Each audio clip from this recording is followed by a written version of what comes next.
एक ऐसी दुनिया जहां वफादारी कमजोरी हो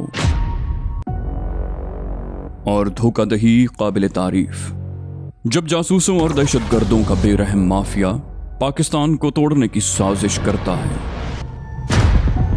तो एक नौजवान जो पुलिस के लिए मतलूब, वांटेड, इंटेलिजेंस की नजर में दहशतगर्द, कौम के लिए गद्दार, जिसके पास खोने को कुछ भी नहीं, जब उसे कहा गया कि मुल्क से गद्दारी करो और अपनी जान बचा लो, तो वो इनकार कर देता है। Let's find him. और उन्हीं गद्दारों और मुल्क के दुश्मनों के लिए मौत का पैगाम बन जाता है। रियासत का सबसे बड़ा दुश्मन करार पाने के बावजूद वो अपनी कौम की इकलौती उम्मीद बन जाता है। अपनी आज़ादी से बढ़कर किसी मकसद के लिए लड़ने वाला, मुल्क दुश्मनों को खत्म करने के लिए जान की बाजी लगा देने वाला बाजीगर।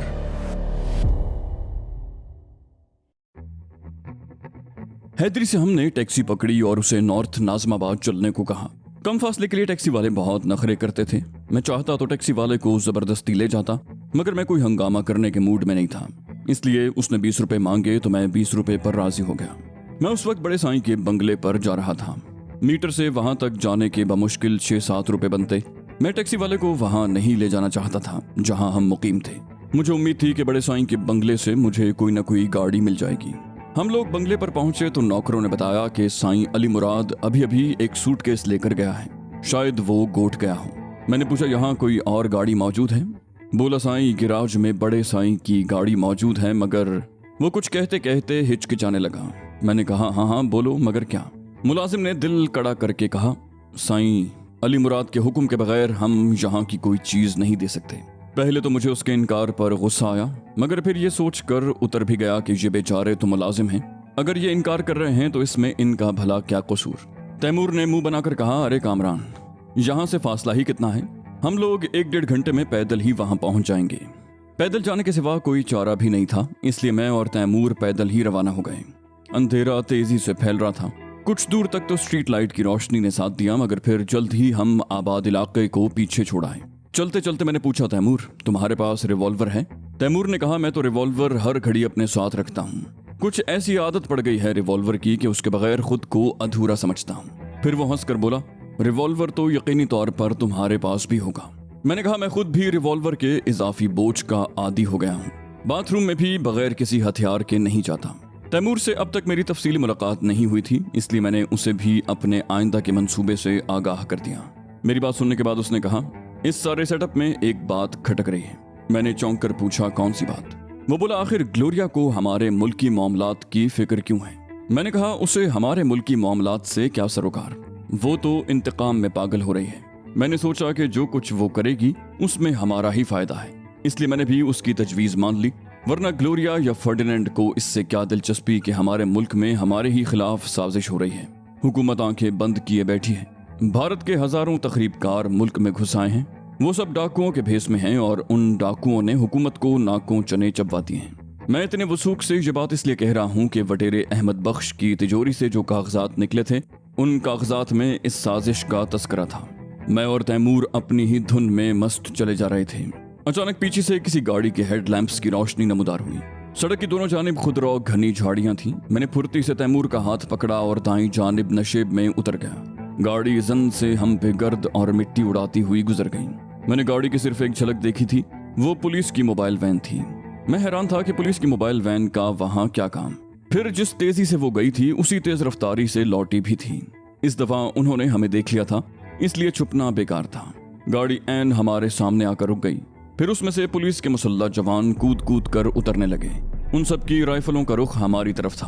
अपनी जगह से हरकत करने की कोशिश मत करना, यह हुक्म उस सब इंस्पेक्टर ने दिया था जो उस मोबाइल की अगली सीट से बरामद हुआ था। मैंने सख्त लहजे में कहा, मगर क्यों? क्या खता सरजद हो गई है हमसे? अपने मातहतों की मौजूदगी में वो मेरा तंज बर्दाश्त न कर सका। आगे बढ़कर अचानक मेरे चेहरे पर चटाख से थप्पड़ रसीद कर दिया। फिर अक्खड़ लहजे में बोला, आइंदा किसी पुलिस अफसर से बात करते वक्त ख्याल रखना कि लहजा इंसानों वाला हो। तौहीन के एहसास से मेरा पूरा जिस्म सनसना उठा। खून कनपटियों में ठोकरें मारने लगा, मगर मैंने बमुश्किल तमाम अपने गुस्से को जब्त किया और कहा, ये रवैया इंसानों वाला है जो तुमने इख्तियार किया है। सब इंस्पेक्टर ने करख्त लहजे में कहा।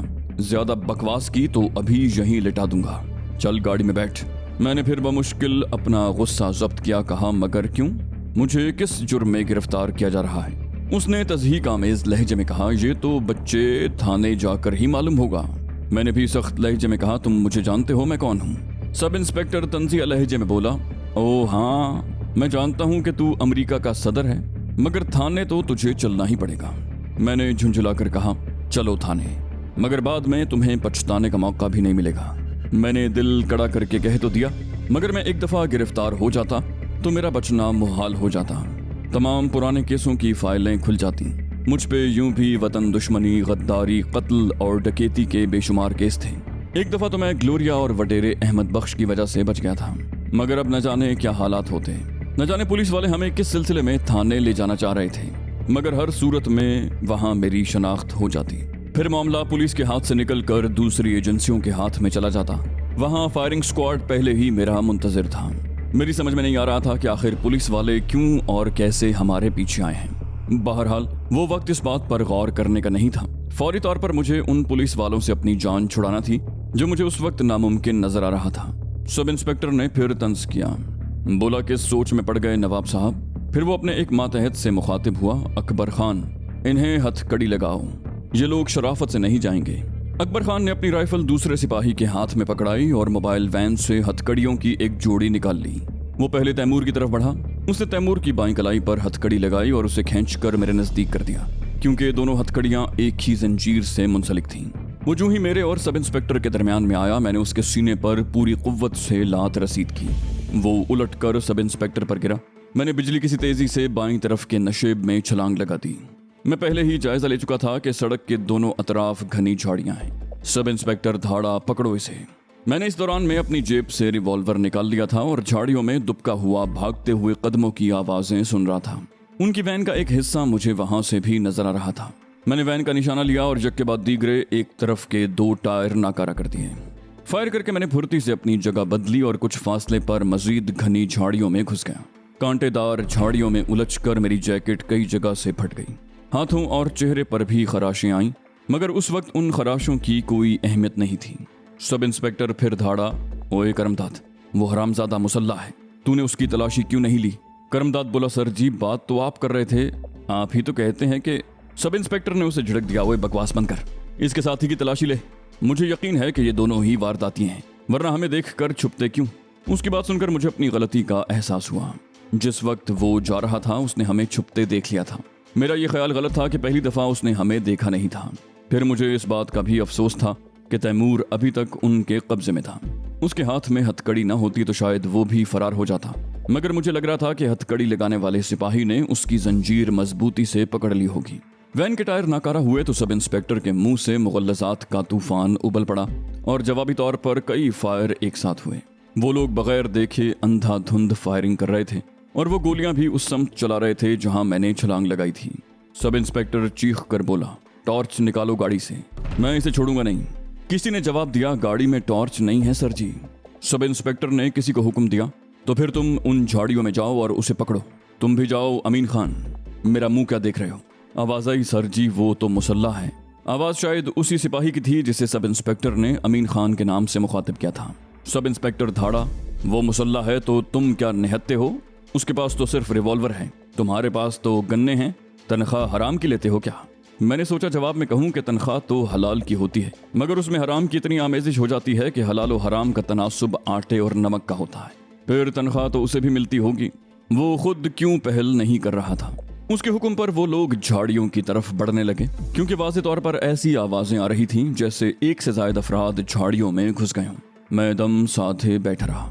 अचानक पुलिस का एक सिपाही उन झाड़ियों में दाखिल हो गया जहां मैं छुपा हुआ था। उसकी नजर अचानक ही मुझ पर पड़ गई। मुझे देखकर चंद लम्हों को वो गूंग रह गया। फिर इससे पहले कि वो कोई आवाज निकालता, मैंने चीते की सी फुर्ती से उसकी राइफल की नाली पकड़कर जोरदार झटका दिया तो वो औंधे मुंह जमीन पर गिर गया। मैंने रिवॉल्वर का बट खासी कुव्वत से उसकी खोपड़ी पर रसीद कर दिया। उस गरीब को आवाज निकालने का मौका भी न मिला और वो दुनिया और माफिया से बेखबर हो गया। मैंने उसकी राइफल और गोलियों की बेल्ट पर कब्जा किया और बहुत आहिस्तगी से वो जगह छोड़ दी। वो सिपाही या तो बहुत जीदार था या फिर इंतहाई अहमक। वरना पुलिस का कोई सिपाही यूं अपनी जान खतरे में कब डालता है। दूसरा सिपाही उसके मुकाबले में ज्यादा ज़हीन था। मेरी तरह वो भी झाड़ियों में दुबका हुआ था। उसकी नजर भी अचानक ही मुझ पर पड़ी। उसने गन सीधी करके फायर करना चाहा, मगर उससे पहले ही मैंने छीनी हुई राइफल को डंडे की तरह घुमाया। राइफल का बट उसकी खोपड़ी पर पड़ा। जर्ब काफी शदीद थी और मुझे खदशा था कि शायद उसकी खोपड़ी टूट गई है। उसके मुंह से कर्बनाक चीख बुलंद हुई तो सन्नाटा मजरू होकर रह गया। मैंने उसकी गोलियों की बेल्ट पर भी कब्जा किया और राइफल के दोनों सिरों को पकड़कर अपने घुटने पर मार कर तोड़ दिया, ताकि वो उनके काम की भी न रहे। उसकी कर्बनाक चीख सुनकर दौड़ते हुए कदमों की आवाजें सुनाई दी। मैंने फुर्ती से अपनी जगह तब्दील की और मजीद आगे बढ़ गया। मेरी आंखें अब खासी हद तक अंधेरे की आदी हो गई थी। मुझे आने वालों के हजूले दिखाई दे रहे थे। उन्हें मजीद दहशतजदा करने के लिए मैंने सिपाही से छीनी हुई राइफल लोड की और उन पर फायर झोंक दिया। मैंने उनमें से एक की टांगों को निशाना बनाया था। उसकी चीख बहुत करीब थी। इंस्पेक्टर चीखा, झाड़ियों से बाहर आ जाओ वो तुम लोग। गाड़ी में वायरलेस मौजूद है। वायरलेस के जरिए दूसरी मोबाइल यहाँ मंगा लो। आज मैं इस बदमाश को नहीं छोड़ूंगा। फिर शायद उन लोगों को वो सिपाही मिल गए थे जिन्हें मैंने बेहोश किया था। अचानक कोई चीख कर बोला, सर जी, इसने जाहिद और अमीन को मार दिया है। ये सुनते ही वहां अफरा तफरी सी मच गई। इस अफरा तफरी में मुझे वहां से फरार होने का मौका मिल गया। मैं कुछ दूर तक झाड़ियों में दौड़ता रहा। फिर एक महफूज जगह से मैंने सड़क पार की और दूसरी तरफ की झाड़ियों में चला गया। उन लोगों की सारी तवज्जो उसी जानिब थी जिस तरफ मैं छुपा हुआ था। मैं झाड़ियों में से गुजरता हुआ बेतहाशा मुखालिफ समत में भागा। वो झाड़ियां सड़क के साथ साथ बहुत दूर तक चली गई थीं। फिर किसी गाड़ी के हेडलैम्प से फजा रोशन हो गई। मैं एक मर्तबा फिर झाड़ियों में दुबक गया। गाड़ी जन्नाटे से गुजर गई, मगर उसके बावजूद मैंने देख लिया कि वो पुलिस की मोबाइल वैन है जो यकीनन सब इंस्पेक्टर के बुलाने पर आई होगी। गाड़ी गुजरते ही मैं फिर एक दफा दीवाना वार दौड़ने लगा। मैं और तैमूर आबादी से ज्यादा दूर नहीं गए थे। मुश्किल से 1.5 मील गए होंगे। मैंने पलट कर देखा। पुलिस वाले अब सर्च लाइट्स की मदद से मुझे उन झाड़ियों में तलाश कर रहे थे जहां मैं छुपा था, क्योंकि वहां मुझे तेज रोशनी नजर आ रही थी। झाड़ियों का सिलसिला खत्म हुआ तो मैंने सिपाही से छीनी हुई राइफल और गोलियों की बेल्ट वहां फेंक दी, क्योंकि इन चीजों की मौजूदगी में मुझे पुलिस की कोई भी मोबाइल वैन पकड़ सकती थी। आबादी में आते ही मैंने हत्तुल इम्कान अपना हुलिया दुरुस्त करने की कोशिश की और रफ्तार आहिस्ता कर दी। जल्द ही मुझे एक खाली रक्षा नजर आया। मैंने हाथ देकर उसे रोक लिया और नॉर्थ नाज़माबाद चलने को कहा। वो मीटर से ज्यादा पहले जाने को तैयार हो गया। उस वक्त अगर वो 100 रुपए भी मांगता तो मैं इनकार न करता। मेरा इरादा था कि इससे पहले बड़े साईं के बंगले पर जाऊंगा, फिर अपना हुलिया दुरुस्त करके बाहर निकलूंगा। रक्षा ने मुझे 10 मिनट से भी कम अरसे में नॉर्थ नाज़माबाद पहुंचा दिया। मैं जानबूझकर बड़े साईं के बंगले से काफी दूर उतर गया और रक्षे वाले को पैसे देकर उसके सामने ही सड़क पार करने लगा। हालांकि बड़े साईं का बंगला उसी तरफ था, मगर मैं नहीं चाहता था कि पुलिस रक्षे वाले के जरिए सुराग लगाती हुई मुझ तक पहुंच जाए। अब रक्षे वाले से पूछा भी जाता तो वो यही बताता कि मैंने एक शख्स को बिठाया था, मगर वो सड़क पार करके सामने वाले ब्लॉक की तरफ चला गया। रक्षा वाला चला गया तो मैंने दोबारा सड़क पार की और बड़े साईं के बंगले की तरफ चल दिया। मुसलसल भाग दौड़ की वजह से मेरी हालत तबाह थी। बड़े साईं के बंगले का फासला वहां से ज्यादा नहीं था, मगर यह फासला मैंने 10 मिनट में तय किया। बंगले के गेट के पास पहुंचकर मैंने मोहतात अंदाज में इर्द गिर्द का जायजा लिया, फिर कॉल बेल का बटन दबा दिया। फौरन ही गेट की जेली खिड़की खुली और मुझे चौकीदार का चेहरा नजर आया। मुझे देखते ही उसने रास्ता दे दिया। पोर्च में बड़े साईं की वो गाड़ी मौजूद थी जो अली मुराद के इस्तेमाल में थी। इसका मतलब था कि अली मुराद यहीं मौजूद था या फिर गाड़ी यहाँ छोड़कर किसी दूसरी गाड़ी से गया था। घंटी की आवाज सुनकर बड़े साईं का एक और मुलाजिम भी बरामदे में आ गया। वो पूरी तरह मुसल्ला था। वो भी मुझे पहचानता था। मुझे देखते ही उसने कहा, साईं आप कहाँ थे? साईं, अली मुराद तो आपकी वजह से बहुत परेशान है। मैंने पूछा, वो कहाँ है? उसने कहा, अंदर बैठा है। मैं ड्राइंग रूम में दाखिल हुआ तो अली मुराद घबरा कर उठ गया। बोला, साईं आप खैरियत से तो हो? आपके जिस्म से तो खून बह रहा है। मैंने कहा, मामूली खराशें हैं, परेशानी की कोई बात नहीं है, मगर तुम यहाँ कैसे? मुझे उम्मीद नहीं थी कि तुम यहाँ मिलोगे। अली मुराद ने कहा, आपको कुछ पता नहीं है। मैंने तशवीश से पूछा, बात क्या है? तुम जानते हो मैं और तैमूर वो शिराड छोड़ने गए थे। वो बोला, साईं आपने मुझसे कहा था कि मैं आपका सूटकेस ले आऊं। मैं जा रहा था तो ग्लोरिया बीबी ने कहा कि पहले इस लाश को ठिकाने लगा दो। मैंने हैरत से पूछा, लाश को? जोनाथन को तो तुमने उसी रोज ठिकाने लगा दिया था। अली मुराद ने मुंह बनाकर कहा, ग्लोरिया ने आपके निकलते ही उस नए कैदी को भी हलाक कर दिया था जिसे मैं और तैमूर लेकर आए थे। वो तो बहुत खूनी औरत है कामरान साईं, आदमी को तो वो मक्खी की तरह मार देती है। अली मुराद शुरू से ही ग्लोरिया को पसंद नहीं करता था। वो फिर बोला, उस लाश को ठिकाने लगाने के बाद मैं बंगले में आया। फिर मैंने गाड़ी अच्छी तरह धुलवाई ताकि कहीं खून का कोई धब्बा न रह जाए। उसके बाद मैं सूटकेस लेकर वहां पहुंचा तो वहां न ग्लोरिया थी न फर्डिनेंड। उसकी बात सुनकर मैं बुरी तरह चौंक उठा। मैंने मुस्तरिब होकर पूछा, और खुदा डीनू वो तो होगा वहां? अली मुराद ने कहा, नहीं कामरान साईं, खुदा डीनू का भी कोई पता नहीं चल रहा। ऐसा लगता है जैसे वहां फायरिंग हुई हो, क्योंकि बंगले की दीवारों पर जगह जगह गोलियों के सुराख थे और चली हुई गोलियों के खोल बिखरे हुए थे। मैं इस तरह के आलम में टहलने लगा। मेरी समझ में नहीं आ रहा था कि ग्लोरिया कहाँ जा सकती है। अगर किसी ने वहां हमला भी किया था और ग्लोरिया मारी गई थी तो उसकी लाश तो वहां होनी चाहिए थी। हमलावर को क्या पड़ी थी कि उसकी लाश को साथ लिए फिरता। फिर फर्डिनेंड तो अपने पैरों पर चलने के काबिल ही नहीं था। सबसे बड़ी बात यह थी कि वहां कोई गाड़ी भी मौजूद नहीं थी जिसमें ग्लोरिया और फर्डिनेंड फरार हो सकते। मैंने इस शुबे का इजहार अली मुराद से किया। वो बोला, साईं वहां 2-3 गाड़ियों के टायरों के निशान मौजूद थे। वो निशान शिराड और मेरी गाड़ी के निशानात से मुख्तलिफ थे। मेरा ख्याल है कि उन लोगों को किसी ने अगवा कर लिया है। मैंने कहा, तो क्या वो लोग खुदा डीनू को भी अपने साथ ले गए होंगे? अली मुराद ने कहा, साईं जो लोग ग्लोरिया और फर्डिनेंड को ले जा सकते हैं वो खुदा डीनू को क्यों नहीं ले जा सकते? मैं एक बार फिर टहलने लगा। यकीनन ऐसा ही हुआ होगा। मुमकिन है बेलमोंडो को किसी तरह ग्लोरिया की वहां मौजूदगी का इल्म हो गया हो। मामला उलझता ही जा रहा था। मैंने फैसला कर लिया कि मैं अब बड़े साईं को मजीद इस बखेड़े में मुलव्विस नहीं करूंगा। नासिर जिंदा होता तो और बात थी। बड़े साईं भला क्यों बर्दाश्त करते कि उनके घर में कोई दहशतगर्द पनाह ले। मैं अली मुराद को भी मजीद नहीं उलझाना चाहता था। मैंने फैसला कर लिया कि अब जो कुछ करूंगा तन्हा ही करूंगा। मेरी वजह से तैमूर भी अजाब में गिरफ्तार हो गया था। मेरा पता मालूम करने के लिए पुलिस उस पर बदतरीन तशद्दुद कर सकती थी, मगर वो उन्हें मेरा पता कैसे बता सकता था? अव्वल तो उसे मालूम भी होता तो वो अपनी जबान न खोलता, मगर अब तो उसे मालूम ही नहीं था कि मैं इस वक्त कहाँ मिलूंगा। मैंने दिल ही दिल में फैसला करके कहा, अली मुराद, मेरी वजह से तुम्हें तकलीफ उठाना पड़ी, तुमने मेरा बहुत साथ दिया। मैं तुम्हारे और बड़े साईं के इन एहसानात को हमेशा याद रखूंगा। अब मेरा एक आखिरी काम और कर दो। मुझे दरमियाने दर्जे की एक गाड़ी और एक फ्लैट की जरूरत होगी। मुमकिन हो तो 1-2 रोज में इन चीजों का बंदोबस्त कर दो।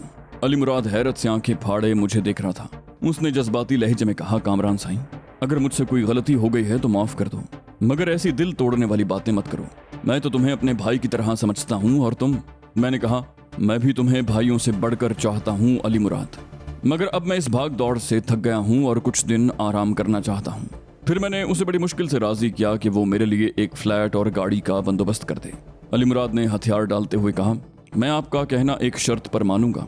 आप कसम खाएं कि किसी भी परेशानी की सूरत में मेरे पास आएंगे या मुझे इत्तला जरूर देंगे।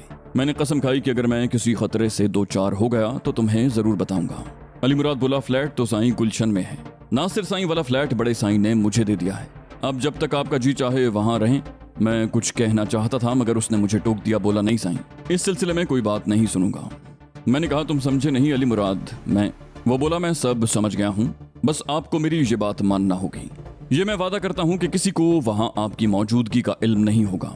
जब तक आप नहीं चाहेंगे मैं ग्लोरिया को भी नहीं बताऊंगा। मैंने कहा, वहां टेलीफोन तो मौजूद है।